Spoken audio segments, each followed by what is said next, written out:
दोस्तों, नमस्कार। स्वागत है आपका success for life YouTube channel में।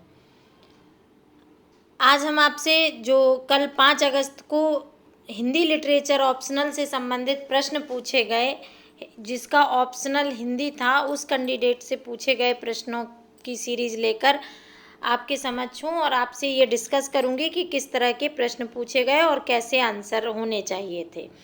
इससे पहले हम वीडियो शुरू करें, आपने अगर हमारा चैनल सब्सक्राइब नहीं किया है तो प्लीज़ इसे सब्सक्राइब कर लीजिएगा और बेल आइकन दबा दीजिएगा ताकि आपको नोटिफिकेशन मिलते रहें। और वीडियो अगर आपको पसंद आए तो इन्हें लाइक और शेयर भी करें। आपको धन्यवाद देती हूँ हृदय से कि आप सबके स्नेह और सहयोग के कारण हमारा चैनल मोनेटाइज हुआ है, तो इस सब में आपकी बहुत बड़ी भागीदारी रही। हम हृदय से आपके आभारी हैं, आपको बहुत बहुत धन्यवाद। चलिए शुरू करते हैं। जिस बंदे का ये प्रश्नमाला है जिससे ये पूछा गया है, उसका ऑनर्स फिजिक्स के साथ था। फिजिक्स से उसने ऑनर्स किया था और उसका ऑप्शनल हिंदी था। अब देखिए प्रश्न क्या पूछे गए। पोस्ट प्रेफरेंस क्या क्या डाले हैं बताइए। उसके बाद हिंदी आप जो भी पोस्ट प्रेफरेंस डाले हों उस पर अपने प्रश्न उत्तर ज़रूर तैयार कर लें, उसके संबंधित जानकारी इकट्ठी कर लें कि वो आपने क्यों चुना और उनमें आप सिलेक्ट होते हैं तो आप समाज के लिए किस तरह कार्य करेंगे। उसको वो पोस्ट चुनने के बाद आप क्या क्या कर सकते हैं, उससे रिलेटेड जो भी जानकारी है आप उसको ज़रूर जुटा लें। उस पर प्रश्न बनते ही बनते हैं। कम से कम जो पहली 3 प्रेफरेंस हैं उनमें ज़रूर आप जानकारी उनकी हासिल करके रखें।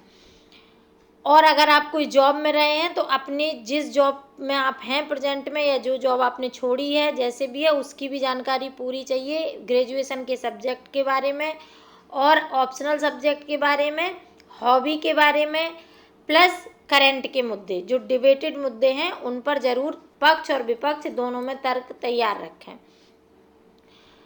आपने फिजिक्स से ऑनर्स किया है, फिर हिंदी लिटरेचर क्यों लिया? आप हिंदी लिटरेचर क्यों लिए, इस पर हमारा वीडियो ऑलरेडी बना हुआ है कि आप हिंदी लिटरेचर लेके सिविल सर्विसेज में क्यों आना चाहते हैं, ये सिविल सर्विसेज में क्या योगदान देगा। ऐसा वीडियो हमने बनाया हुआ है, आपको इसका लिंक डिस्क्रिप्शन बॉक्स में मिल जाएगा, आप उसको वहाँ से देख सकते हैं। बिहार के कोई फेमस पोएट का नाम बताइए। आप नागार्जुन या दिनकर का नाम ले सकते थे और उनकी रचनाएं आप पढ़ लीजिए। मैंने आपको पहले भी बोला था जब मैंने हिंदी पे वीडियो बनाया था कि आप इंटरव्यू के लिए बिहार के जो भी पोएट हैं प्रेजेंट में और पास्ट में जो इम्पोर्टेंट रहे हैं, जो बहुत फेमस रहे हैं, उनको ज़रूर तैयार करके जाएं। उनकी रचना कौन कौन सी हैं। छायावाद की रचना कैसी होती है और एक रचना का एग्जाम्पल देकर समझाइए। आप निराला, प्रसाद, पंत, महादेवी वर्मा किसी की भी रचना बता सकते हैं, उसको जो आपको आती हो और उसके बारे में डिटेल से बता सकते हैं। ये प्रकृति प्रेम की रचनाएं हैं, इसमें आध्यात्मिक प्रेम का महत्व दिया गया है। ये अलौकिक प्रेम की बात करती हैं और इसमें रहस्यवाद भी दिखाई देता है यत्र तत्र, जैसे महादेवी की रचनाओं में। ये आप बता सकते हैं और कोई एक रचना लेके आप डिस्क्राइब कर सकते हैं, जैसे आपके सिलेबस में है सरोज स्मृति है, कामायनी है या राम की शक्ति पूजा है, जो आपको सुइटेबल लगे आप बता सकते हैं। इसके बाद करंट से आज का दिन कुछ इम्पोर्टेंट हुआ था इंडियन पॉलिटिक्स में, बताइए। चूँकि 5 अगस्त की बात थी तो 5 अगस्त कश्मीर का जो 370 था आर्टिकल, उसको हटाने की बात की गई थी। 370 आर्टिकल के लिए विधेयक पारित हुआ था 5 अगस्त को, उसी के लिए ये कल का दिन इम्पोर्टेंट था, तो वही पूछ रहा है। वेलफेयर स्कीम्स के नाम बताइए जो स्टेट या सेंट्रल गवर्नमेंट द्वारा चलाई जा रही हों। कुछ योजनाएं बताइए। मैंने आपको कल के भी वीडियो में डिस्कस किया था कि योजनाएं तैयार कर लीजिए, 5 केंद्र की और 5 इसकी राज्य सरकार की, और वो कैसी योजनाएं हैं, वो क्या काम करेंगी, किसने लागू की, किस तरह से हैं, सब आप बताइएगा। फिजिक्स चूँकि ऑनर्स था इसलिए फिजिक्स से सवाल किए गए। वेव निकलने का क्या फॉर्मूला होता है।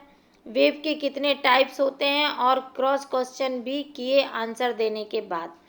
तो ये आपके ऑप्शन ग्रेजुएशन सब्जेक्ट के थे। फिजिक्स के लिए फर्स्ट नोबेल प्राइज कब और किसको मिला था वर्ल्ड में।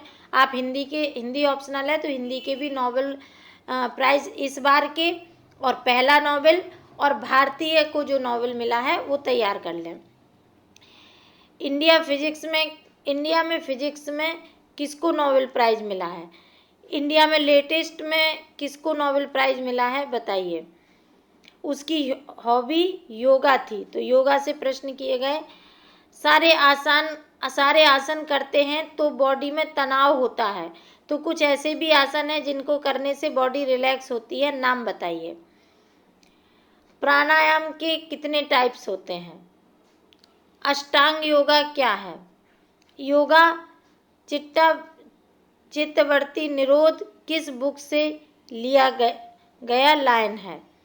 योगा से संबंध है। अगर आपने योगा हॉबी दी है तो उसके लिए है, या आपने जो भी हॉबी दी है आप अपनी हॉबी से प्रश्न तैयार कर लें।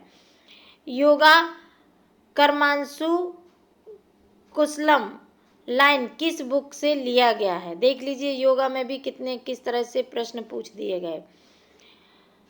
अरुंधति राय का फेमस बुक का नाम बताइए। The accidental prime minister book किसने लिखा है और ये किसके बारे में है।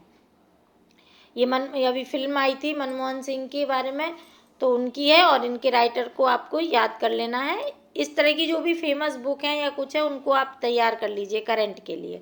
नहीं भी याद है तो ये प्रश्न बहुत उलझाऊ नहीं होते, पर जैसे आपकी हॉबी से प्रश्न हुआ, ऑप्शनल से प्रश्न हुआ, वो आपसे अपेक्षित होते हैं कि आप उनका आंसर सही में दें। और करंट के मुद्दे डिबेटेड मुद्दे हैं, जैसे जातिगत जनगणना है अभी, या बालू खनन का मुद्दा है, इस तरह के जो भी मुद्दे हैं वो आप अवश्य तैयार कर लें। Fundamental duties and fundamental rights में क्या डिफरेंस है, और फंडामेंटल ड्यूटी कौन कौन सी हैं। ये प्रश्न इंटरव्यू में अभी 2-3 बार दिखाई दिया, पूछा गया है। तो मूल अधिकार और मूल कर्तव्य ये दोनों आप तैयार कर लें। स्टैच्यू ऑफ यूनिटी गुजरात के किस डिस्ट्रिक्ट में है। तो स्टैच्यू ऑफ यूनिटी के बारे में पता कर लें, किस डिस्ट्रिक्ट में है, किस द्वीप पर है, ये सब जानकारी आप रखें। ये करंट के भी क्वेश्चन है और कुछ जनरल जानकारी है। अगर आप ये भूल भी जाते हैं तो ये इतना इम्पोर्टेंट नहीं है, आप सॉरी कह के बच सकते हैं। पर ऑप्शनल, हॉबी, ग्रेजुएशन का सब्जेक्ट और करंट के डिबेटेड मुद्दे उनको ज़रूर अच्छे से तैयार करें। आप ये वीडियो देखिएगा और अपने क्वेश्चन तैयार कीजिएगा। धन्यवाद।